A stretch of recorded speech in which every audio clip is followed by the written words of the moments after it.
Buenos días. Lleno, por favor. La crisis económica por la que atraviesa el mundo, especialmente Japón, Europa Occidental y los Estados Unidos, son consecuencia de las restricciones de petróleo impuestas por los países productores y por el costo del mismo que en el periodo de 1974 se ha multiplicado por 4. La razón es sencilla y las consecuencias están a la vista. Los países consumidores de petróleo han tenido que multiplicar por 4 su desembolso en divisas, lo que ha venido a repercutir en el alza de precios de otras materias primas y productos manufacturados. La consecuencia es la inflación y el paro. O se continúa la marcha de producción a precios más altos, con lo que se suprimen las compras y se crean grandes stocks, o se deja de fabricar en los países industrializados, con lo que se origina el paro. La Organización de Países Exportadores de Petróleo, OPEP, descubrió este arma secreta el 26 de diciembre de 1973 al determinar el precio de los crudos en $11.65 el barril. A ello se añadía una reducción del 15% en las exportaciones de los países árabes a los países consumidores. Con la falta de petróleo y el aumento de su precio, comenzó la crisis económica que afecta al mundo, ya que esta fuente de energía es la base de toda nación industrializada. Gran parte de la electricidad que se consume nace en generadores que usan petróleo como combustible. La gran mayoría de máquinas utilizan lubricantes fabricados con este elemento. Además, se emplea en la producción de pinturas, fibras sintéticas, caucho, abonos, plásticos y una gran variedad de productos que se aproxima a los 300.000. Entre ellos, la gasolina, cuyo precio se ha incrementado de un modo considerable en todos los países importadores de petróleo. La situación y el ritmo de consumo que aumenta en un 8% anual ha hecho enfrentarse seriamente a la necesidad de utilizar otras fuentes de energía como la atómica, el gas natural, el carbón, la fuerza hidráulica y la energía solar. Los científicos trabajan infatigablemente, pero cualquiera de estas soluciones no es inmediata y se precisa continuar utilizando el petróleo. Para ello, se han intensificado las prospecciones en cualquier lugar donde se sospeche una remota posibilidad de encontrarlo, en los esquistos del oeste norteamericano, en las arenas bituminosas canadienses y en los mares del norte y de Irlanda, entre otros lugares. Sin embargo, las grandes reservas conocidas hasta el momento se encuentran en la Unión Soviética y en las tierras árabes y musulmanas de Oriente Medio y África del Norte. Esto significa que los países comunistas y arábigo-musulmanes controlan las más grandes fuentes petrolíferas y que cualquier problema político puede desencadenar una crisis económica en los países compradores. Fácilmente se puede comprobar con el conflicto entre árabes e israelíes, originario del boicot, que terminó de levantarse para Estados Unidos y Holanda tras la separación de fuerzas en el Golán. El hecho ocurrió el pasado mes de abril. Sin embargo, los precios de la OPEP se mantuvieron a pesar de que Arabia Saudita propuso su descenso. Incluso en este mes de diciembre volvieron a subir, aunque solamente a las compañías explotadoras y no a los países. Esta situación ha dado al traste con las economías desarrolladas que han visto paralizada su evolución e incluso gravemente afectadas sus balanzas de pagos. Este aviso, no obstante, sirve a los países occidentales para prepararse cara a un futuro no muy lejano, ya que sirve para meditar sobre una interdependencia que todavía no se ha puesto en marcha. Cada uno trata de resolver su propio problema, aunque sea compitiendo en los precios. Es preciso considerar que el petróleo no es inagotable y que si han de proveerse a las economías del futuro, el reparto habrá de hacerse ordenadamente. Este orden administrativo y la menor dependencia del oro negro pueden lograr que el mundo llegue a la era de la energía nuclear.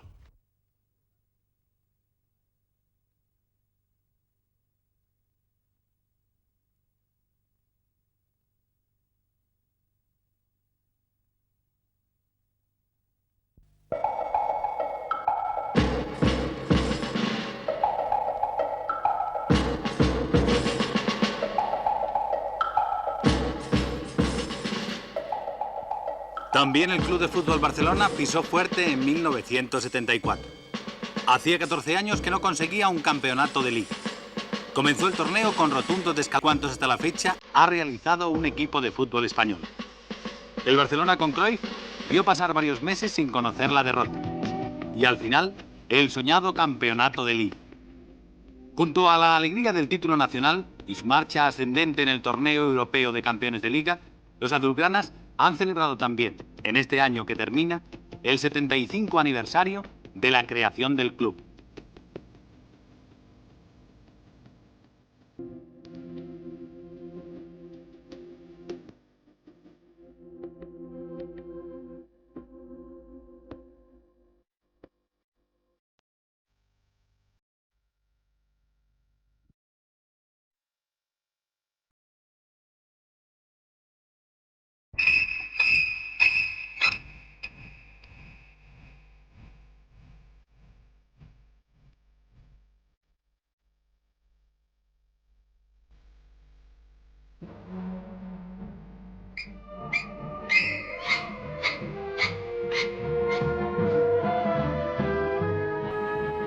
La lucha del diablo contra el representante de Dios es el momento cumbre de una película que en este 1974 hizo estremecer a miles de personas y que seguramente en 1975 también se apoderará de los mecanismos nerviosos de los españoles.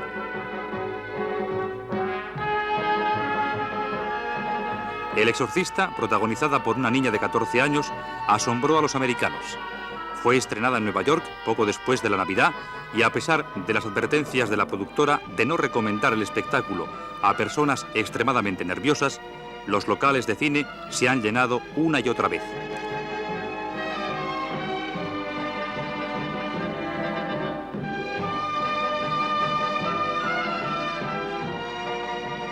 En una encuesta realizada entre varios psiquiatras de Nueva York, casi todos afirmaban que sus clientes habían acudido a la consulta después de ver El Exorcista y habían sido víctimas de depresiones nerviosas a raíz de la película.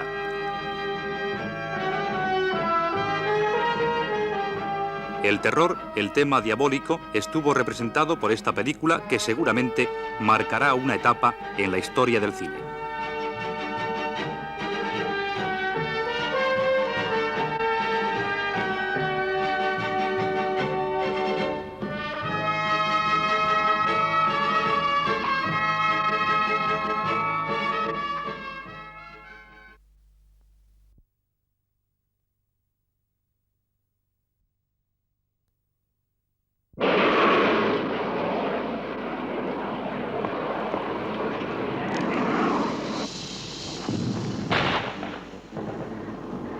A lo largo de 1974, Oriente Medio ha vuelto a ser la zona más caliente del mundo. El secretario de Estado norteamericano Henry Kissinger, que buscaba para el presidente Nixon, acosado en el interior, un gran triunfo internacional, luchó durante la primera mitad del año para conseguir la separación de las fuerzas que habían luchado en la guerra de octubre de 1973, tanto en el Sinaí como en el Golán, y evitar así un nuevo conflicto. La diplomacia norteamericana logró, finalmente, que Israel hiciera concesiones en la zona del Canal de Suez y que Egipto se conformase con esa retirada parcial mientras esperaba las negociaciones de paz de Ginebra. De esta manera, activaron las conversaciones del kilómetro 101 de la carretera de El Cairo a Suez, en las que egipcios y judíos llegaron a algunos acuerdos bajo la supervisión de los cascos azules de la ONU, establecidos entre las líneas de ambos contendientes. Más difícil resultó la negociación entre sirios e israelíes, tanto porque Damasco es menos accesible a la política estadounidense, como por el hecho de que se trata de una zona vital para la estrategia de Israel. Por fin, Kissinger logró que Israel cediera algunas posiciones en el sector norte de la región y en el sector central, donde se asienta la destruida capital del Golán, Quneitra. También aquí las fuerzas de la ONU aceptarían el papel de cuerpo aislante entre los ejércitos de ambos países. El éxito de estas negociaciones resulta, sin embargo, parcial desde esta perspectiva del año, porque Israel ha tratado de convertir la actual situación en definitiva, esquivando la convocatoria de la Conferencia de Ginebra. El problema más difícil de resolver que ahora se plantea en este sentido es la situación de los palestinos. Tras la cumbre árabe de Rabat, la Organización para la Liberación de Palestina se ha consolidado como representante del pueblo palestino. Su jefe, Yasser Arafat, fue admitido en la tribuna de la Asamblea General de la ONU, donde expuso sus proyectos de fundación de un Estado. Esta posibilidad choca con la abierta oposición de Israel, que ni acepta a los palestinos como interlocutores en la proyectada Conferencia de Ginebra, ni permite el establecimiento de un Estado palestino junto a sus fronteras. Esta situación, unida a la negativa israelí de efectuar nuevas retiradas, ha puesto de nuevo al Oriente Medio al borde de la guerra.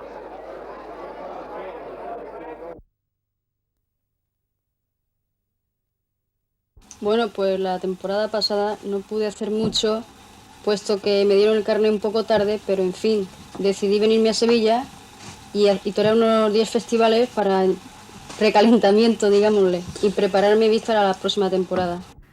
Pues muy poquita cosa, pero para mí muy importante, porque, como tú sabes, dieron el permiso de torear a pie a las mujeres a final de temporada, justo en el mes de septiembre.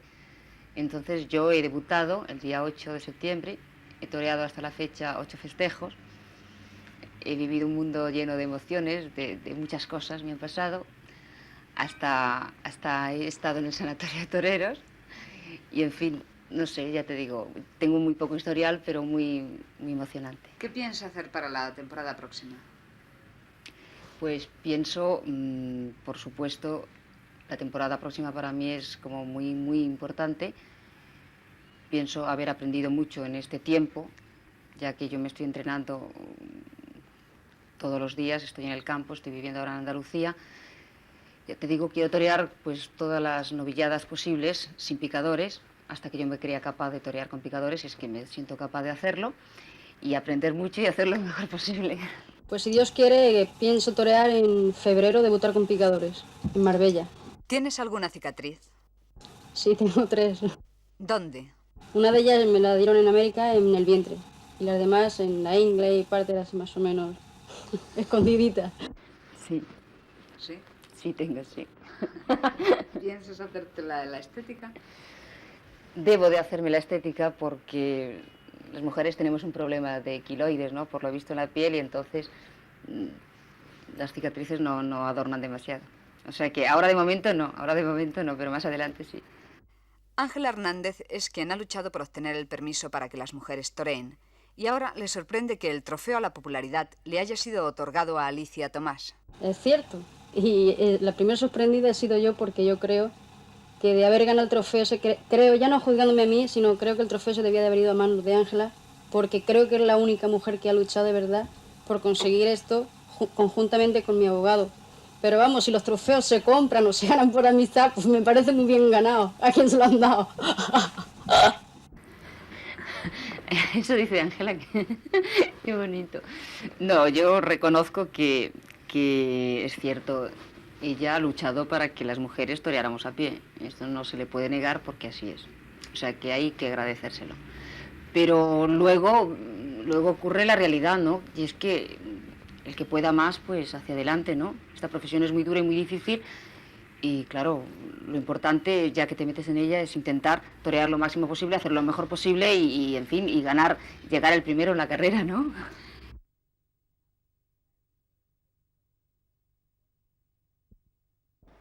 Las economías individuales de los españoles han crecido durante 1974 de un modo satisfactorio al rebasar el nivel de $2.000 de renta per cápita. Exactamente, según las cifras que han arrojado el barajar con los números, $2.072. Pero esta expresión de renta per cápita, ¿qué significa exactamente? Bueno, renta per cápita es el cociente que resulta de dividir el volumen total de renta de un determinado país en un determinado periodo de tiempo por el número de habitantes. Ante el panorama económico que hemos presenciado durante el año, ¿cómo ha sido posible este crecimiento en la renta per cápita que incluso rebasa las previsiones más optimistas? Hay 3 factores de distinto signo que han afectado tremendamente al crecimiento de la renta per cápita española en el año 1974. Concretamente, ha habido un crecimiento real del Producto Nacional del orden del 5,5% aproximadamente, pero simultáneamente ha habido una revalorización de la peseta respecto al dólar y ha habido un incremento fortísimo de los precios que naturalmente han afectado a la cifra monetaria de renta per cápita. No obstante, considerando el momento tan débil y la inflación por que atraviesa la economía occidental, ¿puede decirse que estos $2.000 de renta son suficientes? Eso suponiendo que la renta esté distribuida equitativamente. Evidentemente, España, al alcanzar la cota de los $2.000, ha dejado de ser un país subdesarrollado. Esto es un hecho evidente, no es que haya dejado de serlo en el año 74, sino que posiblemente hace ya varios años que ha dejado de serlo. En este sentido, no cabe duda que es importante la cifra, la cota alcanzada en cuanto a la importancia que supone ya la economía nacional dentro de la economía mundial. Ahora, en cuanto al problema de la distribución de la renta, evidentemente yo vengo sosteniendo desde hace muchos años y vengo demostrándolo en mis trabajos que España adolece de un defecto gravísimo en la distribución de la renta, sobre todo en los aspectos personal y espacial. La distribución de la renta española deja mucho que desear. De los 9 países que componen la Comunidad Económica Europea, solo Alemania mejoró su situación relativa respecto a España al obtener un incremento de renta superior al nuestro. Por el contrario, la renta per cápita de los españoles ha mejorado notablemente frente a los países del Benelux, Francia y Dinamarca, y considerablemente con Inglaterra, Italia e Irlanda. Concretamente, la renta de los irlandeses solo es superior a la nuestra en un 10%. Esta estimación se ha realizado según los datos publicados por el International Financial Statistics, que edita la ONU, y el boletín mensual de la Oficina Estadística de las Comunidades Europeas. ¿Se pueden hacer previsiones para 1975 en lo que respecta a la renta de los españoles? Bueno, la renta monetaria de los españoles en el año 75 volverá a tener un impulso fortísimo debido al crecimiento de los precios que inevitablemente se van a producir en la media anual 75 respecto a la media anual 74. Es muy difícil en este momento que los precios de España, los precios internos de la economía española en el año 75 crezcan menos del 15%. Es decir, es muy fácil que la renta de los españoles en términos monetarios, insisto, se eleve aproximadamente otra vez en un 20% en el año 75. En términos reales, la renta española en el año 75 yo espero que va a crecer alrededor del 3%.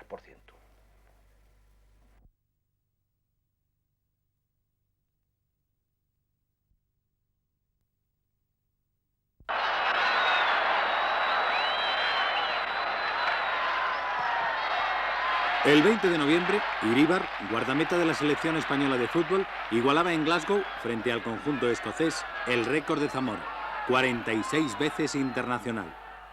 Este es el protagonista, José Ángel Iríbar Kortajarena, 31 años, 1,85 de estatura, 81 kilos. Comenzó a jugar al fútbol a los 8 años en el colegio La Salle de Zarauz. Fue el entrenador Ochoa quien le brindó la oportunidad de ponerse bajo los palos del primer equipo.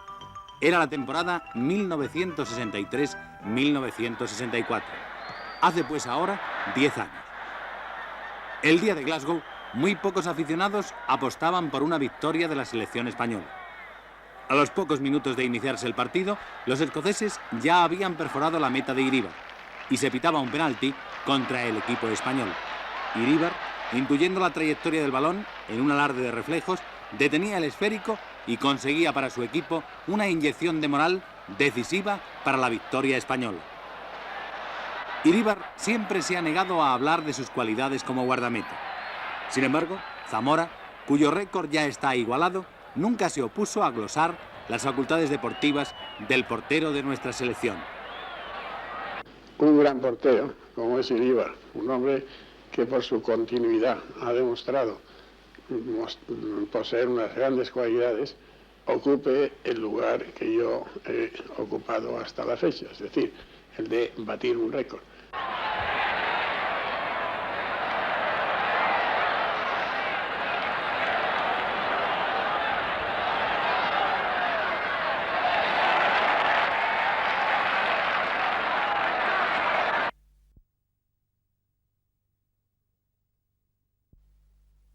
El día 8 de agosto se produjo la primera dimisión de un inquilino de la Casa Blanca. Richard Nixon, envejecido, enfermo y emocionado, leyó al país su discurso de dimisión desde el despacho ovalado de la Casa Presidencial. El asunto Watergate, que comenzó a moverse al final de la campaña presidencial de 1972, le mantuvo bajo el acoso constante de la prensa, de los tribunales y la opinión pública desde la primavera de 1973, hasta llevarle al borde del impeachment. Nixon, solo, acorralado, sin capacidad de maniobra política, prefirió la dimisión al proceso y a la completa ruina del Partido Republicano. El 9 de agosto juraba el cargo presidencial el vicepresidente Ford, que llega a la Casa Blanca entre el suspiro de alivio de sus conciudadanos. La dimisión del vicepresidente Spiro Agnew, en 1973, había otorgado a Ford la segunda magistratura del país. La de Nixon le dio la presidencia 10 meses más tarde. A Gerald Ford le corresponde la dificilísima labor de terminar con las lacras de la administración Nixon y devolver la confianza al país. El caso Watergate, los desertores de Vietnam, la crisis de la energía y el hundimiento del partido en las últimas elecciones parciales para el gobierno de los estados, la Cámara de Representantes y el Senado, dejaron a Estados Unidos un tanto a la deriva.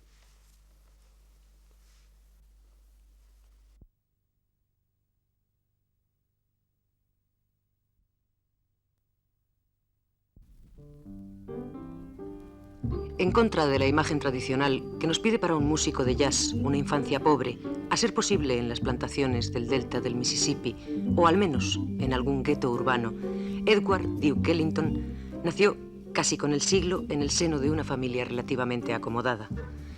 Su padre era mayordomo de la Casa Blanca en tiempos del presidente Harding. Duke Ellington, que recibió el apelativo de Duque por su esmerado, aunque excesivo, cuidado en el vestir, se consagró internacionalmente a partir de 1927, cuando el jazz apenas empezaba a escapar de los estrechos márgenes del barrio de la diversión, el célebre Stripville de Nueva Orleans. Ellington comenzó en Harlem, el barrio negro de Nueva York. Su primer instrumento fue el piano, pero el definitivo fue la orquesta. Por primera vez concebía la banda de jazz como un instrumento dúctil en sus manos, y durante 56 años dirigió su propia banda, constelada de los mejores nombres de la música de jazz, entre los que cabría destacar a Paul Gonsalves y el gran Johnny Hodges. Dicen sus biógrafos que escribió más de 5.000 composiciones y muchas de ellas se han convertido en auténticos clásicos de la música de nuestros días. Todas las grandes figuras que con él empezaron a trabajar en el jazz en la década de los 20 acabaron siendo superados por la propia evolución de esa música. Solo Duke Ellington supo estar por encima de modas, dictando siempre nuevos caminos. El jazz nunca pudo vencerle.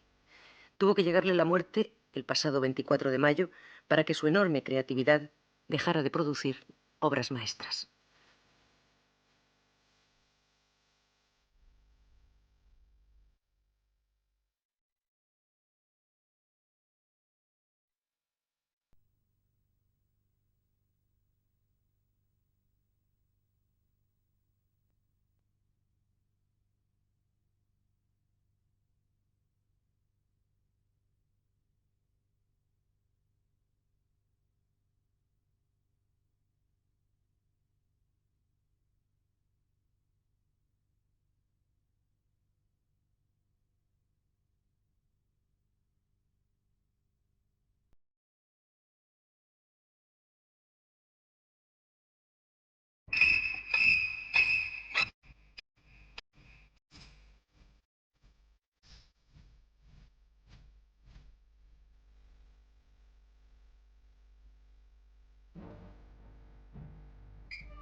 La lucha del diablo contra el representante de Dios es el momento cumbre de una película que en este 1974 hizo estremecer a miles de personas y que seguramente en 1975 también se apoderará de los mecanismos nerviosos de los españoles.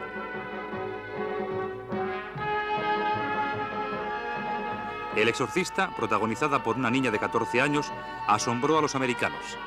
Fue estrenada en Nueva York poco después de la Navidad y a pesar de las advertencias de la productora de no recomendar el espectáculo a personas extremadamente nerviosas, los locales de cine se han llenado una y otra vez.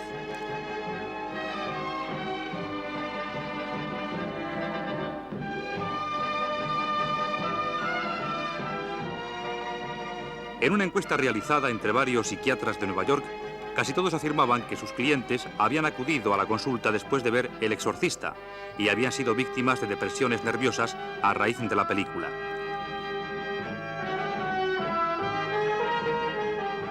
El terror, el tema diabólico, estuvo representado por esta película que seguramente marcará una etapa en la historia del cine.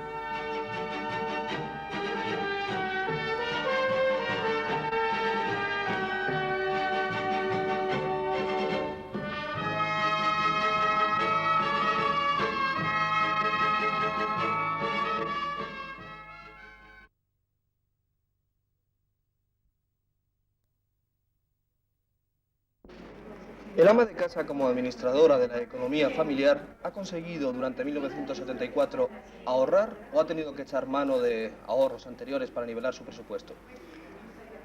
Bueno, yo creo que el ama de casa ha conseguido nivelar su presupuesto, pero gracias precisamente a ese último sentido que tiene el ama de casa, que tiene que administrar y manejarse con el presupuesto que tiene.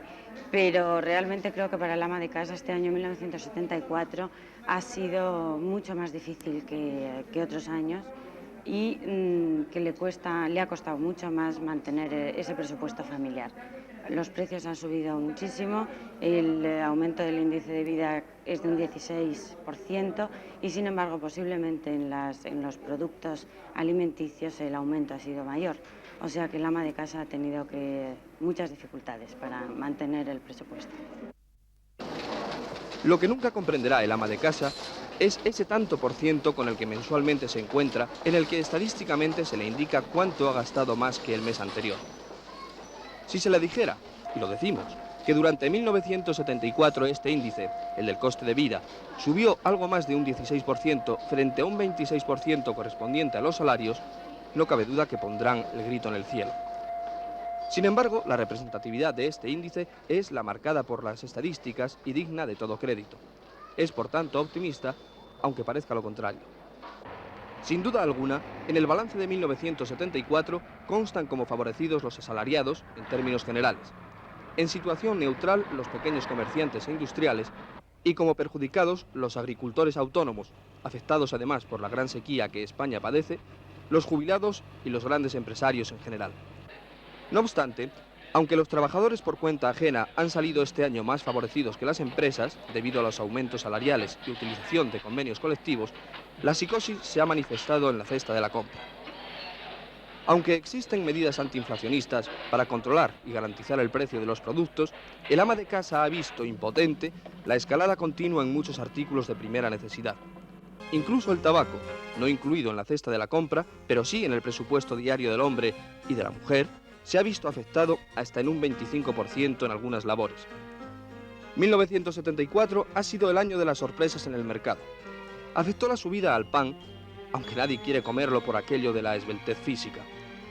Asustó la situación azucarera por la que atraviesa el mundo, pero finalmente el problema ha quedado solucionado para España tras los acuerdos establecidos por el ministro de Comercio con el gobierno cubano. Lo que todavía no se ha aclarado es que el aceite se venda libremente, ni las razones para que esta libertad supere las 100 pesetas por litro. Poco a poco se han ido controlando los precios y han sido aceptadas por el ama de casa, es un suponer, todas las subidas en los artículos de primera necesidad justificadas por este o aquel argumento. Lo cierto es que 1974 ha llegado a su fin con dificultades para unos y enriquecimiento para otros. Pero dada la alegría que nos caracteriza en estas fechas, nos conformaremos considerando que en la media no salimos mal parados. Conformidad por el momento, pero habrá que prepararse para recibir el próximo año económico. Sobre todo, las amas de casa. Bueno, de hecho, todos los estudios económicos que se han hecho sobre la situación actual prevé un año 75 muy difícil y duro. Pero personalmente yo creo que para el ama de casa tal vez no sea tan malo, aunque de hecho el poder adquisitivo disminuye cada día de forma notable. Yo creo que si los precios siguen manteniendo este ritmo de crecimiento, pues para el ama de casa va a ser muy difícil vivir. Por eso espero que de alguna forma los precios se estabilicen para que el ama de casa pueda seguir manteniendo su hogar y con cierta dignidad y facilidad.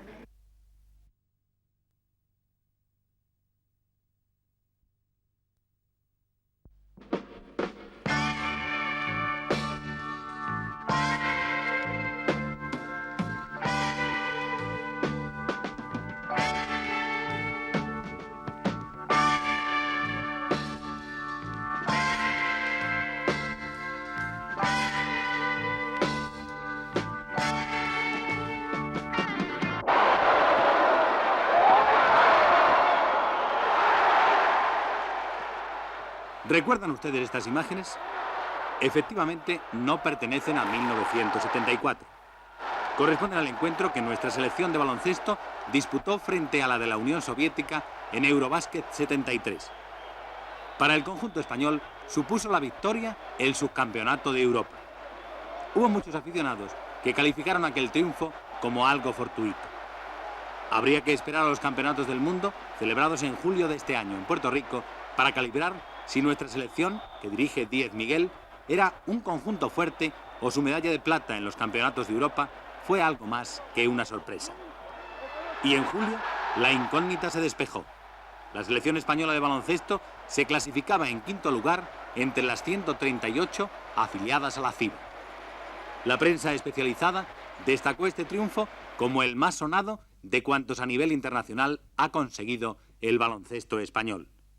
Estos fueron algunos de sus protagonistas.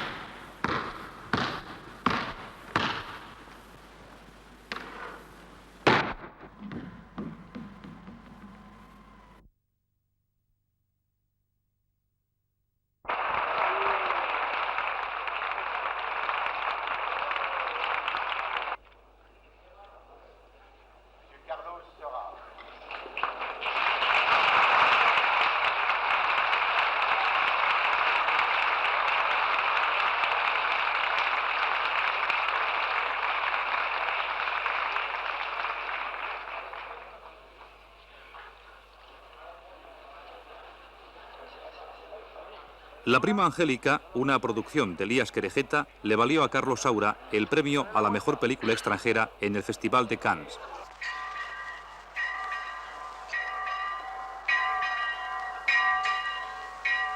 Son las campanas de las clarisas.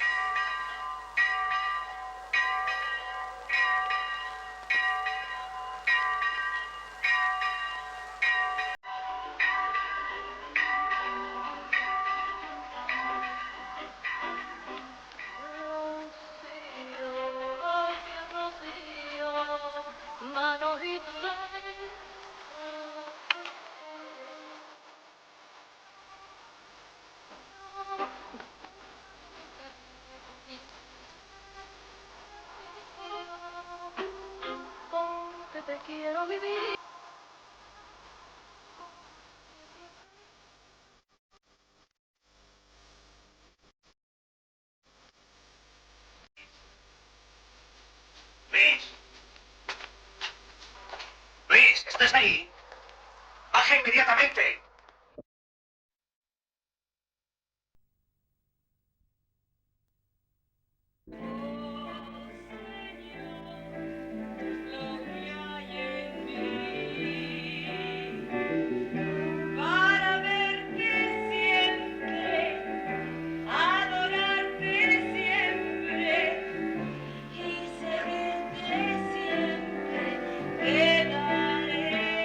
Junto con Ger y Jesucristo Superestrella, Gospel constituye una trilogía de nuestro tiempo. Ante su estreno, los más timoratos se rasgaron las vestiduras y sacaron de entre sus farisaicas mangas el argumento de si sería ortodoxo que la figura de Jesús fuese incorporada por un payaso, a pesar de haber sido representada ya en la Catedral de San Pablo en Pittsburgh. Contra la marea de excesivo puritanismo, Gospel fue estrenada con la asistencia de su autor John Michael Tebelak, que dirigió su puesta en escena en nuestro país y demostró que cualquier senda es buena para acercar a los hombres la figura de Dios, especialmente si el camino es sencillo y directo.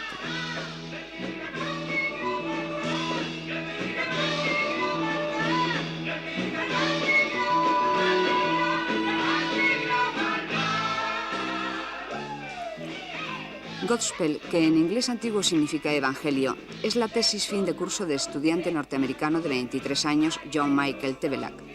Fue estrenada en Estados Unidos en 1971 con música de Stephen Schwartz y ha sido representada ya en 7 países, entre ellos Venezuela, Argentina, México y Australia. En España se estrenó hace 2 meses, representada por jóvenes entusiastas que fueron elegidos a través del periódico sin que la mayoría de ellos hubiesen tenido anteriormente experiencias teatrales.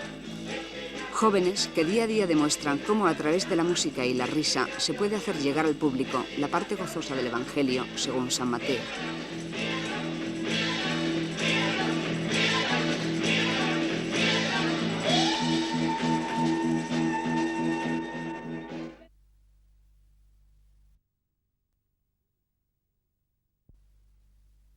Un libro, Portugal y el futuro, daría lugar a la revolución más clamorosa del año.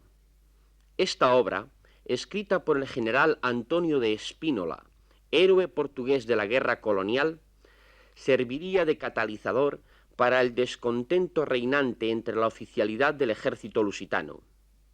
El gobierno de Marcelo Caetano, continuador de la política inaugurada por Salazar al final de los años 20, no supo valorar la situación revulsiva creada por el libro, que exponía la imposibilidad de ganar la guerra de las colonias y proponía la negociación y la independencia de las provincias africanas como único camino para conseguir la paz. Espínola, su jefe del Estado Mayor del ejército lusitano, fue destituido y el ejército respondió con la frustrada rebelión de Caldas de Raña, el 17 de marzo, que sería un globo sonda para la revolución ya en marcha. Un mes más tarde, el 25 de abril, se produjo el levantamiento militar que acabó con el salazarismo. Los sublevados pusieron al general Espínola al frente de la presidencia provisional. Los exilados políticos regresaron del extranjero, los desertores que se negaron a combatir en África también. Se formó un gobierno provisional, con representantes de todos los partidos, que devolvió al país las libertades perdidas casi medio siglo antes. A continuación, se inició la obra descolonizadora, el quehacer más doloroso y urgente que esperaba el movimiento de las Fuerzas Armadas. Guinea-Bissau conseguía su independencia en septiembre. Mozambique obtuvo ese mismo mes el acuerdo por el que accederá a la independencia en la próxima primavera. Angola comenzaba las negociaciones de la independencia en octubre. Las islas de Santo Tomé y Príncipe hacían lo propio en noviembre y las Comores en diciembre. Mientras tanto, el país soporta las convulsiones interiores inherentes a cambio tan dramático. La primera crisis provocó la dimisión del primer ministro, Da Palma Carlos. La segunda, en medio de una confusa conspiración de la derecha salazarista, costó la presidencia al general Espínola. Sin embargo, el programa de los oficiales que hicieron la revolución se cumple, aunque con dificultades, en todas sus etapas. En marzo habrá elecciones en Portugal.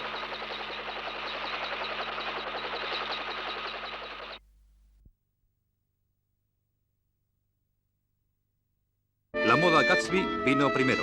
Un montaje publicitario impresionante consiguió dar a conocer en muchos países la futura presencia de una película que prometía ser un éxito. Basada en la novela de Scott Fitzgerald, El Gran Gatsby ha sido una de las producciones más costosas de Hollywood, sobre todo en su lanzamiento.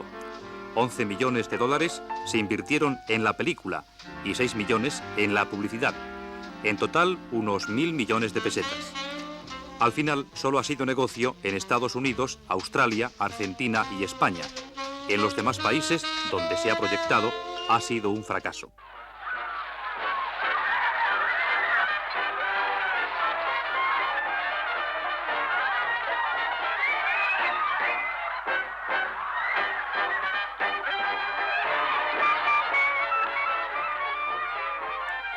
La opinión casi unánime de los entendidos es que El Gran Gatsby es la mejor manera de fusilar una novela en el cine.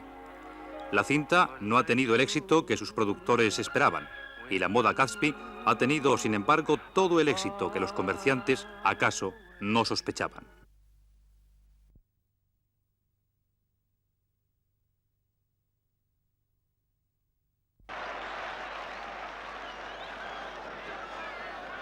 El Mundial de Fútbol de Alemania fue un torneo de...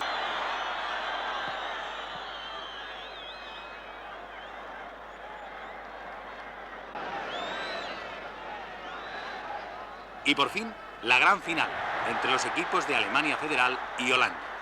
El conjunto alemán con...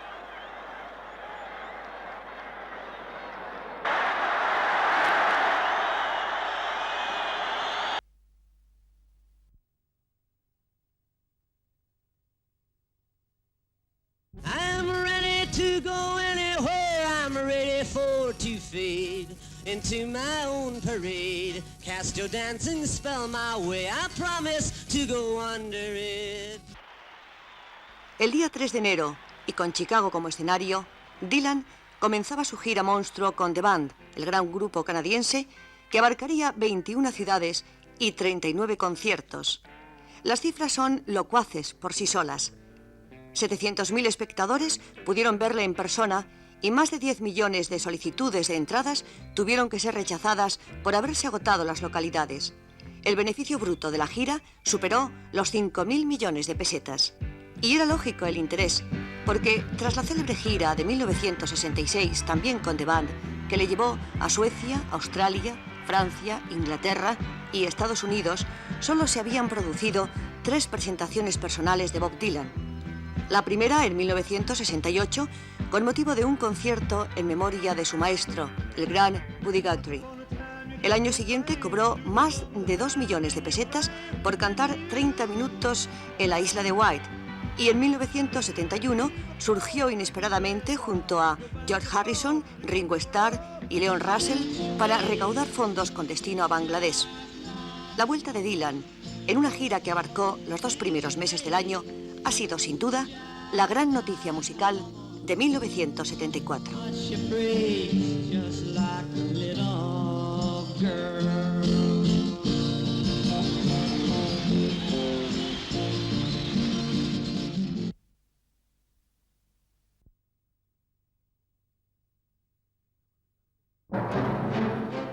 En la madrugada del 15 de julio, las tropas grecochipriotas, encuadradas en la Guardia Nacional y mandadas por oficiales griegos, asaltan el Palacio Presidencial de Nicosia.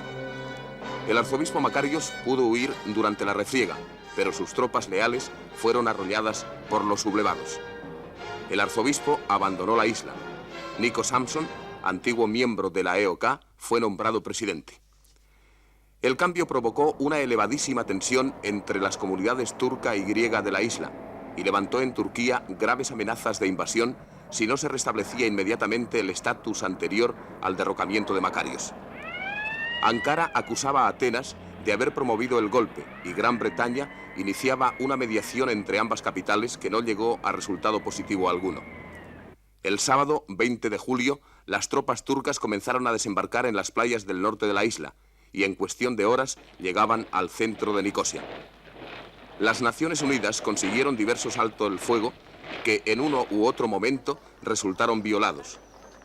El ejército turco se hizo con el control en 1/3 de la isla. La consecuencia más importante de la caída de Makarios y de la invasión turca de Chipre fue el derrumbamiento del régimen de los coroneles griegos. El día de la invasión, Turquía y Grecia estuvieron por algunas horas al borde de la guerra. Al fin, la mediación diplomática británica y norteamericana consiguieron que ambos países abriesen una negociación. El presidente Gizikis hubo de llamar entonces a los políticos exilados para que iniciasen esa negociación. Karamanlis, exiliado en París, regresó para hacerse cargo del gobierno. Los políticos arrinconaron rápidamente a los militares. El pueblo griego acogió clamorosamente la restauración democrática llevada a cabo por el gobierno provisional formado por Karamanlis. Los presos políticos fueron puestos en libertad y los artistas e intelectuales regresaron del exilio. Karamanlis continuaría el proceso democrático con las elecciones parlamentarias del mes de noviembre, que dio el triunfo a los moderados, y con el referéndum sobre la monarquía, en el que los griegos se pronunciaron a favor de la constitución republicana.